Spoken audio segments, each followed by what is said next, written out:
Ouvrons notre Bible au livre d'Éphésiens 5. Éphésiens 5. Vivez une vie divine. Vivez une vie divine. Éphésiens 5, versets 1 à 2. Exhortation à l'amour fraternel. Verset 1. Paul continue ce qu'il a annoncé au chapitre 4 en énonçant les façons pratiques de mener une vie plus juste. Il a déjà dit de se revêtir d'un nouveau moi qui a été créé pour rassembler à Yahweh au chapitre 4, verset 24. Ici, il énonce le même concept d'une manière différente en disant d'imiter Yahweh, d'être ses disciples. Parce que Yahweh, pour l'amour du Christ, vous a pardonné. Soyez donc des disciples de Yahweh, des imitateurs de Yahweh. Ressemblez-lui, surtout dans son amour et sa bonté qui pardonne, comme devoir de ce que notre Père céleste aime. Dans le sacrifice du Christ, son amour triomphe et nous devons le considérer pleinement. Éphésiens 5, versets 3 à 14. Il met en garde contre plusieurs péchés. Versets 3 à 12. L'intention de Paul au verset 3 est fort probablement que certaines choses ne devraient même pas être mentionnées en compagnie du chrétien. Plutôt que de s'exposer régulièrement au péché courant, au commun, et de commencer à le tolérer, Paul recommande aux croyants de s'en tenir le plus loin possible, de rester dans cette position tendre et sensible. Il faut qu'ils restent sensibles au péché. Et il faut qu'ils sentent l'approche du péché et qu'ils s'en éloignent. Les désirs sales, les désirs orduriers doivent être éliminés. Ces péchés doivent être redoutés et détestés. Voici des mises en garde non seulement contre les actes grossiers de péché, mais aussi contre ce que certains pourraient négliger en disant non, ça ce n'est pas du tout grave. Dans tous les cas, ça se fait partout, par conséquent, ce n'est pas grave. Méfiez-vous, il n'y a pas de péché, de petit et de grand péché pour Dieu. Tout péché est un péché et est puni.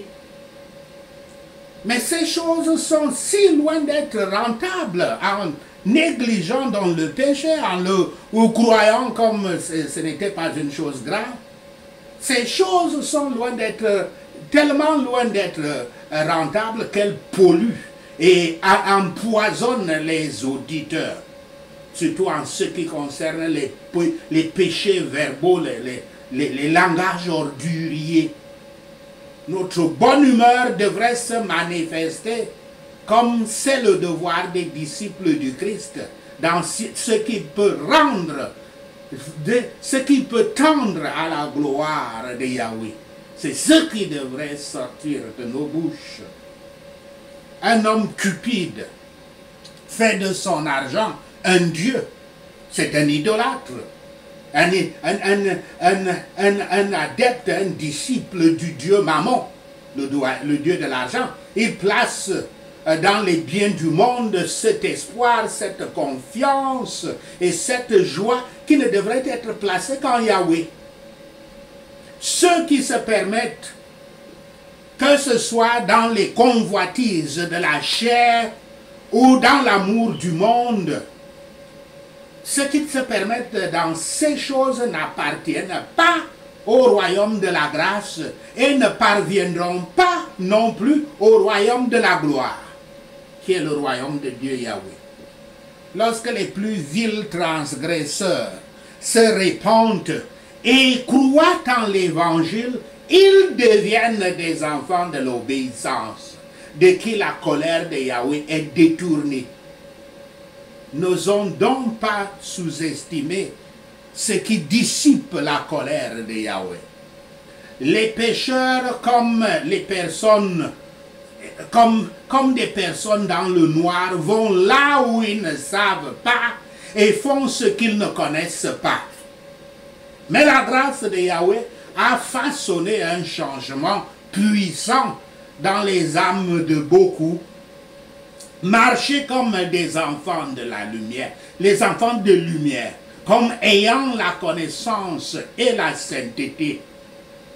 Ces œuvres des ténèbres sont infructueuses, quels qu'en soient les bénéfices, car elles aboutissent à la destruction du pécheur impénitent.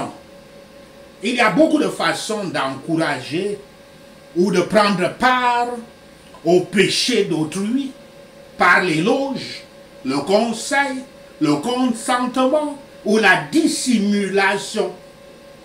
Et si vous partagez avec les autres leurs péchés, vous devez vous attendre à partager dans leurs blessures, dans leurs plaies, dans leurs jugements. Si vous ne reprochez pas les péchés des autres, vous serez en communion avec eux et vous partagerez leur punition divine. Un homme bon aura honte de parler de ce que beaucoup de méchants n'ont pas honte de faire. Il n'en parlera même pas. Nous devons avoir non seulement une vision et une connaissance du fait que le péché est un péché, et non pas qu'il y a un petit péché, celui-là n'est peut-être pas trop péché. Donc peut-être je peux me le permettre, alors que vous savez que Dieu l'interdit, et que devant lui, un péché c'est un péché, il n'y a pas de petit et de grand. Et dans une certaine mesure, le péché est une honte. Mais nous le considérons surtout comme une violation de la loi sacrée de Yahweh. Suivant l'exemple des prophètes et des apôtres dans les Écritures, nous devrions inviter ceux qui sont endormis et morts dans le péché à se réveiller et à se lever afin que le Christ leur donne la lumière. Car tout pécheur impénitent vit dans les lumières, dans les ténèbres. Éphésiens 5, versets 15 à 21. Instruction pour un comportement contraire et des devoirs relatifs. Un autre remède contre le péché, c'est le soin ou la prudence. Car il est impossible de maintenir la pureté de cœur et de vie. Le temps est un talent. Tu vois, vous connaissez l'histoire des talents que l'homme riche avait donné à ses serviteurs. Donc le temps est un talent que Yahweh nous a donné.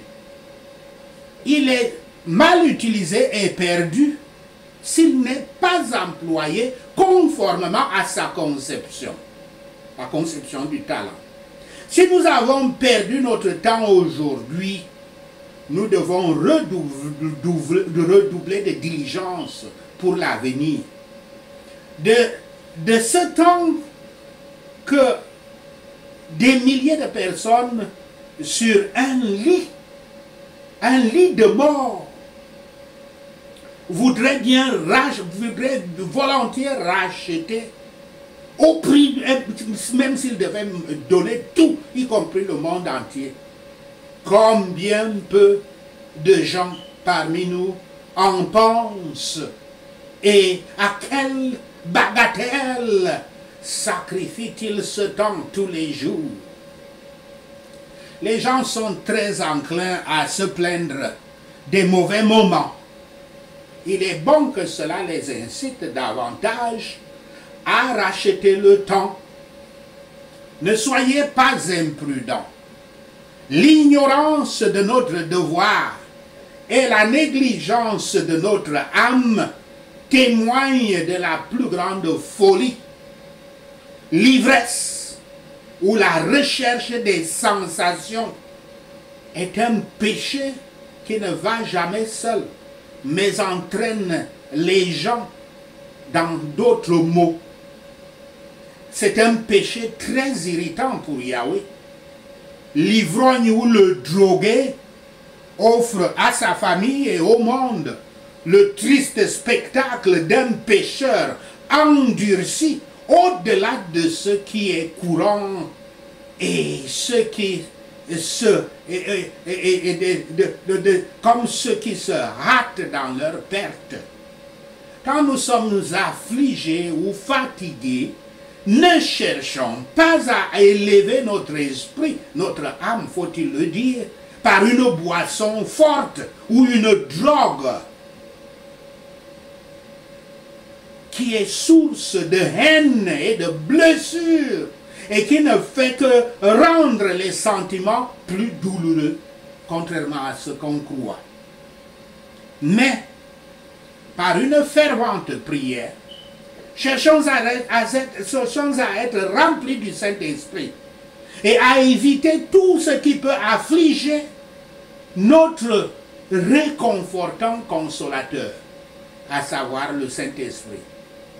Tous les hommes de Yahweh, tous les hommes de Dieu, comme on les appelle, mais je n'aime pas appeler Dieu parce qu'il y a tellement de Dieu. Quand on vous dit homme de Dieu,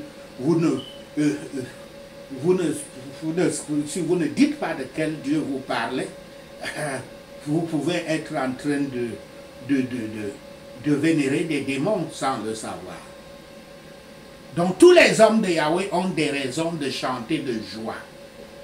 Bien que nous ne chantions pas toujours, nous devrions toujours remercier. Nous ne devrions jamais manquer de disposition pour ce devoir. Tout comme nous ne devons jamais manquer de matière en lui tout au long de notre vie. Toujours, même dans les épreuves et les afflictions, et pour toutes choses, soyons satisfaits de leur intention d'amour et leur bonne tendance. Yahweh empêche les croyants de pécher contre lui et les engage à se soumettre les uns aux autres dans tout ce qu'il a commandé, à promouvoir sa gloire et à s'acquitter de leurs devoirs les uns envers les autres. Éphésiens 5, versets 22 à 33. Les relations entre le Christ et l'Église renforcent les devoirs de l'épouse et du mari. Versets 21 à 24. Paul commence par dire aux croyants de se soumettre les uns aux autres par révérence pour le Christ. Je le rappelle encore une fois. L'humilité au sein de la communauté des chrétiens, l'Église. La première loi, c'est que chaque chrétien doit se soumettre à l'autre. Il doit le faire en révérence pour le Christ, qui lui s'est soumis à tous les autres, tellement soumis qu'il a accepté de mourir et de devenir poussière pour eux. Il établit un ordre particulier de soumission. Dans les relations, les femmes doivent se soumettre à leur mari, les enfants à leurs parents, comme cela est dit au chapitre 6, verset 1, et les serviteurs ou employés à leur maître ou employeur, au chapitre 6, verset 5. Le concept de soumission est utilisé en ce qui concerne Yahshua, se soumettant à ses parents terrestres. Des démons se soumettant au pouvoir des disciples. Des citoyens se soumettant à des autorités gouvernementales. Des disciples du Christ se soumettant à Yahweh, etc., etc. versets 25 à 31. Il convient de noter que dès que Paul demande aux femmes de se soumettre à leur mari, il explique tout de suite ce que l'on attend du mari dans la relation. On s'attend à ce que les maris montrent pour leurs femmes le même amour que le Christ a pour l'Église. Ils doivent aimer leurs femmes comme leur propre corps. Sans amour, si le mariage n'était qu'une affaire de hiérarchie, personne ne voudrait quitter le confort de sa famille pour devenir une même chair avec son époux. Voici, nous avons bien compris, pas nous, Paul a bien commencé par la soumission. Et il, en plus, par le service. Christ s'est humilié, y compris en donnant même son corps pour être traité comme de la poussière et être enterré dans la poussière. Il demande aux chrétiens la même chose.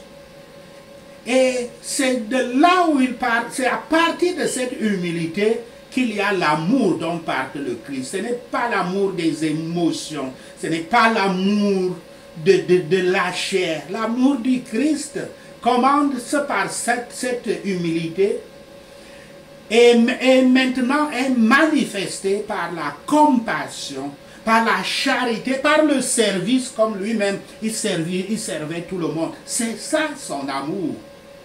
Ce n'est pas l'amour que le monde pense, l'amour des émotions, l'amour qu'on a pour un joueur qui a du talent sur un terrain de match, ou bien l'amour qu'un homme a parce qu'il veut aller au lit avec une femme. Ce n'est pas ce genre d'amour émotionnel. L'amour du Christ commence par l'humilité et est manifesté par la compassion, la charité, la générosité, le service. Versets de 32 à 33. Personne ne peut pleinement comprendre la métaphore mystérieuse du Christ en tant que mari et de l'Église en tant que son épouse. Cependant, nous n'avons pas besoin de bien comprendre ce que Paul veut dire. Et ici, encore une fois, Paul établit un niveau extrêmement élevé pour les disciples du Christ. Dans ce cas, le mari disciple du Christ à la hauteur des croyants. Le devoir des épouses est donc de se soumettre à leur mari dans le Seigneur, ce qui implique de les honorer, leur mari, et de leur obéir à partir d'un principe d'amour envers eux. Amour dans le sens du Christ.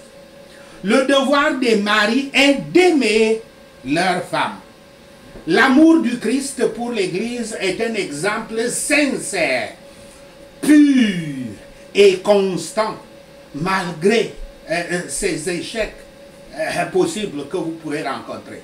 Le Christ s'est donné pour l'Église afin de la sanctifier dans le monde et de la glorifier dans le monde de l'au-delà, afin de donner à tous ses membres un principe de sainteté et de les délivrer de la culpabilité, de la pollution et de la domination du péché. Par ces influences du Saint-Esprit, dont l'eau de baptême n'est qu'un signe extérieur, un signe symbolique. L'Église et les croyants ne seront pas sans tache ni ride jusqu'à ce qu'ils viennent à la gloire. Mais seuls ceux qui sont sanctifiés maintenant seront glorifiés dans l'au-delà. Les paroles d'Adam mentionnées par l'apôtre Paul ici sont dites littéralement sur le mariage. Mais elles ont aussi un sens caché en elles concernant l'union entre le Christ et son Église. C'était une sorte de type comme ayant une ressemblance à cette relation de Christ à l'Église.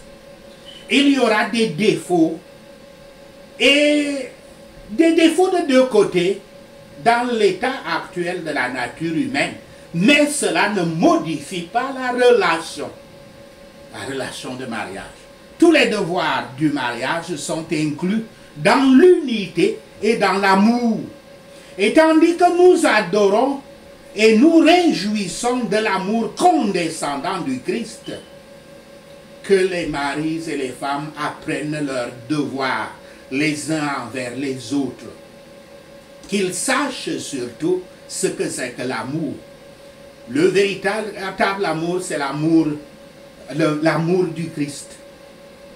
S'ils veulent adopter l'amour du monde dans leur mariage, ce mariage ne durera pas. Ainsi, les pires maux seraient évités et de nombreux effets douloureux seraient évités dans le mariage. Sachez ceci et le Seigneur Yahweh vous bénira. Prenons ces points de prière. Je suivrai l'exemple de Yahweh en tant qu'enfant très aimé et marcherai sur le chemin de l'amour comme le Christ nous a aimés au nom de Yahshua le Messie. Je suivrai l'exemple de Yahweh en tant qu'enfant très aimé et marcherai sur le chemin de l'amour, tout comme le Christ s'est livré pour nous, comme une offrande parfumée et un sacrifice à Dieu, au nom de Yahshua le Messie.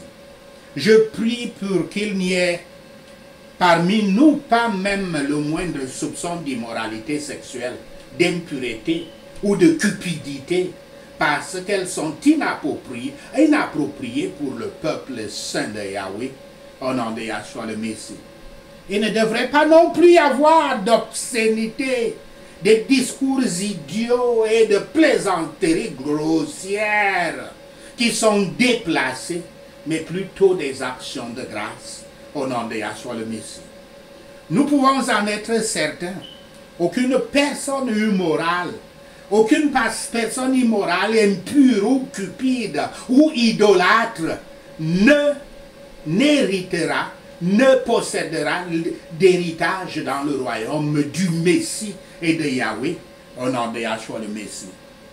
Nous ne laisserons personne nous tromper avec des paroles vides, car à cause de telles choses, la colère de Yahweh s'attaque à ceux qui sont désobéissants au nom de Yahshua le Messie. Nous ne serons donc pas partenaires avec eux au nom de Yahshua le Messie. Nous étions autrefois des ténèbres. Nous étions des ténèbres autrefois, mais maintenant, nous sommes lumière en Christ le Seigneur, au nom de Yahshua le Messie.